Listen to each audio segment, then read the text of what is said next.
se débarrasser de la présidente de la Cour constitutionnelle, Danielle Darlan. Après avoir retoqué le projet d'écriture d'une nouvelle constitution, après avoir raboté celui de la crypto-monnaie Sangocoin, la professeure de droit est invitée cordialement par le gouvernement à partir à la retraite à la fin de l'année. François Mazet.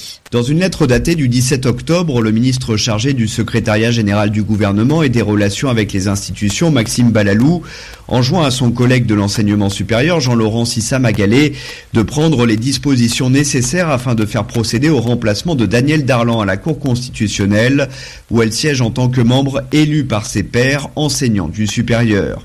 Une semaine plus tôt, Danielle Darlan apprenait sa mise à la retraite d'office par un arrêté du ministre de la fonction publique, touchant plusieurs autres professeurs d'université, dont le président de l'Assemblée nationale, Simplice Mathieu Sarandji.